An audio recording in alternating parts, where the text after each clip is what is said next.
believe Belichick planned to play both quarterbacks last night? And if so, do you like that plan? I don't like the plan, but I do believe he planned to play both quarterbacks, Skip. I think Adam Schefter tweeted that you could possibly see both quarterbacks. I think Mike Reese, also a beat writer for the New England Patriots, who is as plugged into the Patriots as anyone, he tweeted, don't be surprised if you see both quarterbacks. I do believe Coach Belichick planned to play both quarterbacks, Skip, but he's creating a problem that he didn't need. Now you might probably, I believe you have a crisis with confidence with both quarterbacks. Skip, I'm not saying that Bailey Zappe did an unbelievable job filling in for Mac Jones when he was injured with a high ankle sprain. I believe Mac Jones probably rushed back because he saw the way Bailey Zappe was playing. But Zappe hour didn't last very long. As a matter of fact, they didn't even charge cover because they knew it wasn't going to go very long. Yep. And now it's time to return to the Mac. I think Mac Jones deserves to be the starter. Skip, they make it seem like Mac Jones was just a bum last year. He did go 10-7. He did take them to the playoffs. He threw 22 touchdowns. He did go to the Pro Bowl. Does that not matter, Coach Belichick? He went to the Pro Bowl by default, as you know. Everybody's going by default. All right. So let's not pretend. But, Skip, look at his numbers in college. Bailey Zappe has not lost a fumble in each game he's played in New England. At FCS, Houston Christian University, he threw 39 picks in 37 games. So what is it? Normally, if you have Jameis Winston, what did Jameis do in college, Skip? He was a turnover machine, right? Yep. Okay. At Western Carolina, at Western Kentucky, he threw 11 interceptions in 14 games. The Patriots have the second most turnovers this season, 15. Coach Belichick said after the game that it wasn't based on performance, then what it was. Because you didn't go back to Mac Jones. No, although he said the game got so out of hand, it wouldn't have been fair to throw him back into that. It wasn't fair to Mac Jones that you took him out after he threw the one interception. Totally agree, thank you. So now all of a sudden you care about fair. I thought that's where they judge pigs and you rode the Ferris wheel and ate cotton candy. That is correct. Is that the fair? Yeah. Now all of a sudden, Coach Belichick is about fair? Since when? When did this come about? I believe he's creating a problem. He's creating a beast he didn't need. He doesn't need. So now what do? You got two young quarterbacks. One's in his first year, the other's in his second year. And confidence is one of the most important things that a quarterback can have. Got it. And if you zap it as the head coach, I don't know how and when the guy can get it back. So I disagree with this decision. Yeah. I disagree with how he's done. Now, Skip, you see, the thing is that, here's the thing with Coach Belichick. What has he done? He had the most important quarterback controversy ever, and he was right. Drew Bledsoe got hurt. Tom Brady comes in. Drew Bledsoe's healthy. Tom Brady stays in, and we know what happened. Yep. That's a once-in-a-life. Somebody else might create that situation. You're never going to get that again, Coach Belichick, so stop trying. Stop trying to recreate the wheel that you created. It's not going to happen again. I disagree with this decision. I totally disagree with this decision. Anybody who knows anything about the sport that you played would disagree with this decision because history would scream at Coach Belichick, and he does know football history because he wants to dominate it. He wants to pass Papa Bear George Halas, and he thought that was going to happen last night, and it did not, so they remain tied in victories as he pursues Coach Shula's all-time victory record. Yeah, once you get that record, Skip, ain't nobody catching that record. Okay, but what do we all know? What have you gone through during your days in Denver with two quarterbacks? Who was it? Let's see. It was Tommy Maddox and Sean Moore. Okay, so if you have two quarterbacks, you have none. That is the oldest cliche in all of football at any level down to high school or Pop Warner. Right. If you have two, you have none. Right.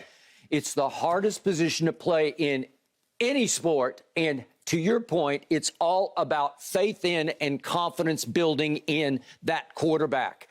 And what he did to Mac Jones last night was career-threatening. Yeah. It's just hard to bounce back. And I know Mac's a tough kid he's tough-minded. He did go get coached hard at Alabama. He got coached hard, and he had to fight his way through Jalen Hurts and fight his way through Tua. Okay, so we got that. Here's the bottom line to what last night was. This was the classic case of Bill Belichick on the Monday Night Football stage saying, let me repolish my quote-unquote genius. Let me reprove it. Let me show you I'm not the smartest man in just my room. I'm the smartest man in the history of this league. I agree. I can get away with this because I'm Bill Belichick and you're not out there in football land. Yes. Watch what I pull off. I've got a plan in place.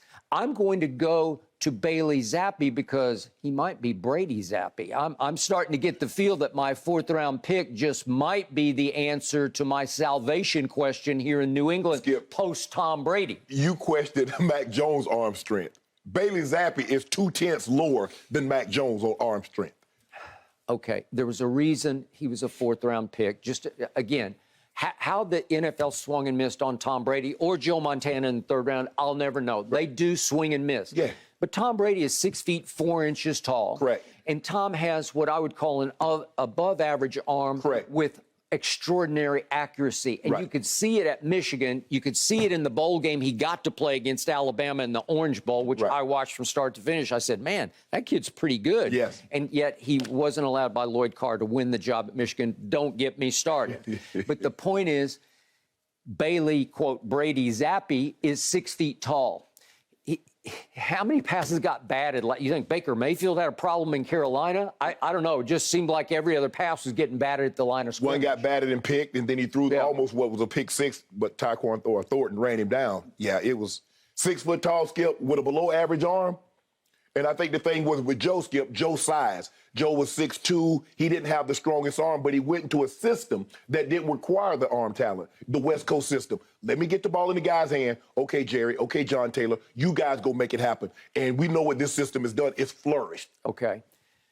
I'm sorry. I am not buying that Bill Belichick had a plan in place to play both quarterbacks. You cannot tell me that if Mac Jones hadn't taken the ball the first 2 times he had it and gone down and scored touchdowns and it was 14-0, he's not going to go to Bailey Brady Zappe, right? He's not going to do it. Right. How can he? He would look like an even bigger fool than he looked last night. Yes. The point is that he saw the opening because he went 3 and out, interception. Right. And he said, I'm going to the kid because the kid's got some magic about him. It's going to be Zappe hour, and I'm going to get them all excited. And as Dan Shaughnessy wrote in the Boston Globe in this morning's paper, he compared it to, he said, Gillette was rocking to its foundation. And here came Bailey Zappe taking the Patriots from 10-0 down to a 14-10 lead. The Golly G kid completed 4 passes for 97 yards, 30-yard touchdown pass to Jacoby Myers, 43-yard bomb to Devontae Parker. And he made reference to, it felt like, wait a second, is it another Tom Brady coming out of nowhere? Well, that second lasted about a second because then he started to get exposed. Right. And bad went to worse.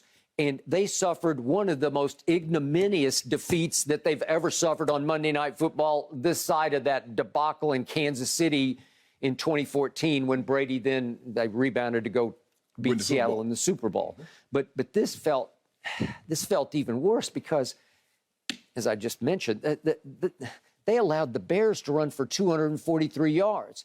And Mac Jones didn't look very good, and Bailey Zappe looked worse. Right. And all of a sudden, you have 2 quarterbacks, and it feels like you have none because you've damaged the confidence. You've damaged the sort of the longevity factor of Mac Jones because you had committed to him. You took him in the draft. He fell down to you, but you still took him fairly high in the first round. Yeah. And they did go to the playoffs, albeit at Buffalo, and they lost 47-14. But they did go 10-7. And I thought, well, do you believe in him or not? Then we heard all the speculation, all the leaking stories about that the humble kid from Alabama had turned into an uncoachable diva. Right. We read all those stories. I don't know what's going on behind closed doors, but it sounded like Belichick was starting to sour a little bit on Mac Jones. It's reported that they wanted him to have the tightrope surgery for the high ankle sprain. He got a second opinion, decided against it. And Skip, I think any quarterback would be like, hold on, wait a minute. I'm in my 2nd year. This is an important year for me to make sure I don't have a sophomore slump. And you give me 2 guys that's never called plays on the offensive side. Who the hell are these guys? I think any quarterback that's worth anything would have the very same questions that Mac Jones had. Who the hell is Matt Patricia? Who the hell is Joe Judge to call plays? They've never called plays from an offensive standpoint before. They've never been on the offensive side of the ball. And so now Joe Judge was a special teams coach, and obviously Matt Patricia was always defensive coordinator. Right. And so I have no idea. That is lunacy. That's Belichick trying to say, watch me. I can do it this way. I still believe that somehow surreptitiously that Belichick is calling the plays. I don't really know. His son is calling the defensive signals, and that did not work out last night because Justin Fields made some plays on them. I was as shocked by that turnaround as I think I've ever been, especially on a big stage game where it felt like it was Zappe hour, and then all of a sudden I look up and it's 33-14 Chicago Bears. Well, they did a little something, Skip, and what we talked about last week. Do what they did in college. Get some design runs. What did they do? Had design run. They got into a stack formation, blocked down, pulled a tackle around, and here comes Justin Fields with the football. Here he goes with the football. He would just run like student body left, and he would go just loop around the end and run. And then on third down, Skip, I don't know what the hell New England was thinking. No. You think if you run past this guy, he's not going to jump out the window? Yeah. The guy is 4'4". And guess what? How many times did he pick up a first down with his legs, Skip? Oh, and I'm not talking about no 3rd and 3. I'm talking about 3rd and 11, 3rd and 15. Yep. But look at what they were on third down. You go 60% on third down, and you have that many third down conversions. Yep. What were they like? 11 of 18. Skip 11 of 18. That's a lot of third downs. And you pick up 11 of them. Yeah, you're gonna get beat. And they can't look at how long they had the ball. 37 minutes to your 22. 37-22. Are you kidding me? And you commit 4 turnovers to their 1 on Monday Night Football. Mm-hmm. So I look back at, okay, you shut out the Lions when they were riding fairly high on offense. Yeah. And then you beat the Cleveland Browns, and that's looking like less and less of a victory. So those were your 2. Right. And all of a sudden, you get exposed at home on Monday Night Football, and you're 3-4. And Belichick said after the game, he thought playing the quarterbacks the way he did was the best thing to do based on the situation. The situation is you're 3-4. Right. So I have no idea what you're talking about. And by the way, as Shaughnessy said in his piece, this preposterous insistence after the game that he was planning to play 2 quarterbacks regardless of their performance. I'm sorry, if you believe that, you believe that Coach Belichick's a genius, and I don't. I agree with you, Skip. I believe he went into the game saying that if something happened, maybe he predicted this would happen and he would have to go to Bailey Zappe. But I agree with you. I agree with Don Shaughnessy. I do not believe that if Mac Jones doesn't throw that interception, that Bailey Zappe is coming into that game. And like you said, once the game got out of hand, so if that's the case, why not go back to Mac Jones before the game got out of hand? I get it. Once the game gets to 30 to 14, okay, the game's for all intents and purposes over. Because remember, Chicago scored 23 unanswered on Belichick at Foxborough. Skip, if that's the case, when Bailey Zappe threw that interception, why didn't you pull him? Well, there are 5 times you could have pulled him. After a while, I kind of wish they would pull him for his own sake. And the fumble with Jacoby Myers. I mean, so there are opportunities. Like I said, there's something probably going on a little more. You know how it is, Skip. Coach Belichick doesn't like anybody to challenge his authority. And when the guy said, no, I'm not having the surgery after they recommended it, no, I want to go get a second opinion because I have friends that play for them. Coach Belichick don't ask me any questions about this defense. I'm putting you here, and this is what it's going to be. And if you question, you question me like, who? Do you not know who I am? Do you know I coached LT? I won 2 Super Bowls as a D coordinator. I won 6 as a head coach. And you ask me a question about why we're running this defense in this situation? Yep. How dare you? How dare Mac Jones, how dare you second guess me that I don't know? I'm not a doctor, and I think you should have the surgery. The man wanted a second opinion. The surgery is not going to be performed on you, Coach Belichick. It's being performed on him. All right, so this is where you and I have always parted ways. To me, everything that Belichick does now is in response to Tom Brady going down during a pandemic to Tampa Bay and turning the Succaneers into a Super Bowl champion. Okay. It's hard to fight back against that because now your reputation's on the line. Was it all him or was it mostly you? We go back and forth. You give Belichick 75% of the credit. I give Brady at least 75% of the credit. So what do we know so far? Yep, Brady went down there and won a championship. And in Brady's second go-around, they did win a playoff game against Jalen Hurts and the Eagles, and they did score 24 unanswered points against the soon-to-be champion Los Angeles Rams and brought it all the way back to, 27-all tie. This was at home in Tampa in a playoff game. Right. Before a defensive breakdown on a blown blitz call gave Cooper Kupp a wide open run straight down the middle of the field for the easiest catch you'll ever see in a playoff game, though Mike Evans might have dropped it. But the point is, he caught it, and it set up an easy walk-off chip shot field goal. Okay, so that's what Brady has accomplished. This year, not so much. Right. 3-4. That means both teams are now 3-4. New England and Tampa both 3-4. Right now, Skip, Brady's in the lead. Okay. Brady he does have that Lombardi. All right. He's got the Lombardi. So what has Belichick done post-Brady in New England? Well, after last night's debacle of a loss, he's 20-20 in the regular season. They did go 10-7, as we pointed out last year, but the playoff loss was another debacle because they lost 47-17 okay, to 17 at Buffalo. Yeah. No real shame there, but still 47-17. That's a Belichick coach defense. Okay, so now let's look back at what happened when Bill first got into the head coaching realm. He had a losing record for 4 out of the 5 seasons he coached the Cleveland Browns. Correct. 4 out of 5. And his total regular season record coaching the Browns was 36-44. 36-44. So he was 8 games under 500 as the head coach of the Browns and got fired. Yes. And he goes to Foxborough. Mr. Kraft says, I want you. Still had a good reputation off being the defensive coordinator, obviously under Parcells. Right.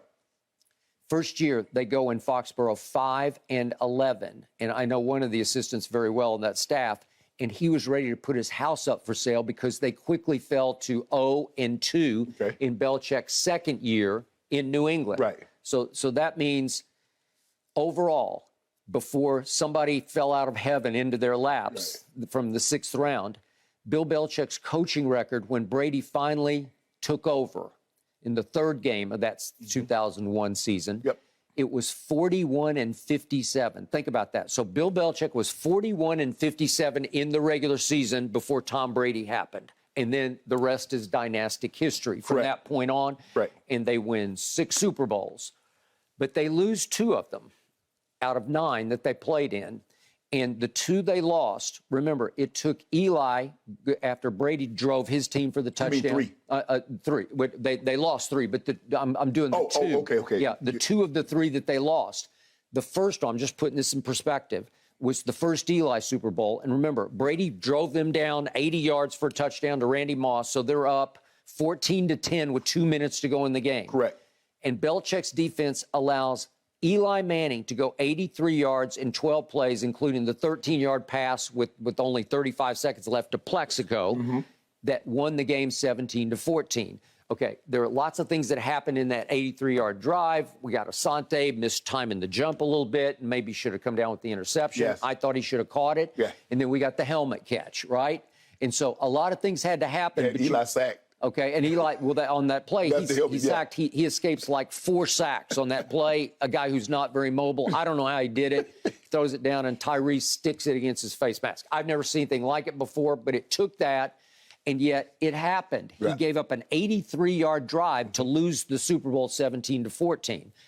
Then, of course, we get to the next debacle, which is the Philly Super Bowl. They lose 41-33 because Belichick's defense gives up 41 points while Tom Brady is putting up 33 and throwing for an all-time playoff record, 505 yards, this in the Super Bowl. Correct. Okay, so your defense fails you. Belichick's defense fails you twice in 2 of the 3 games that you lost. So what I'm saying is his overall, look at his overall record without Tom Brady, he's 61-77 as a head coach. Right. Well, that's not great. That's not Hall of Fame genius coach, right? Right. So how much is Brady? I still believe he's at least 75% of the credit. Well, I think the thing is, Skip, the reason why I give him so much credit because he has to get all the pieces. Now, I understand that he wasn't great in Cleveland when he was still responsible. He was doing all the grocery shopping. He was doing all the cooking because that's what Parcells instructed him to do, and that was his mentor. If they want you to cook, then at least let you do the shopping.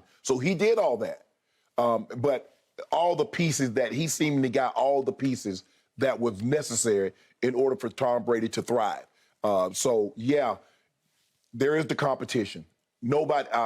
Tom would probably say, yeah, I'm competing against him because I believe I deserve more credit than what he wanted to give me for. Coach Belichick's like, no, there's no competition. I coached the New England Patriots. He played for Tampa. But we got to give somebody the credit. Somebody got to get the lion's share. And it happened with Coach Walsh and Joe Montana. And when Coach Walsh stepped aside and the other coach filled in, Skip, it's like, okay, well, there you go. It was all Joe because Joe went and got another without him. Now, even though that was basically the same team, and they were loaded. When I say they were loaded, they were loaded. They beat the brakes off the Broncos, 55-10. That game was never close. Never close. So Agreed. Right now, unfortunately, Coach Belichick, as much as I want to say you're responsible for it, Tom is in the lead. He's in the lead. And remember, Tom, to sum this up, in Tampa without Belichick, as dire as it is as we speak. Yeah, he has a winning record. He's still 27-13, and he's still 5-1 in his postseason games with the Buccaneers. Okay. Okay? There you go. There you go.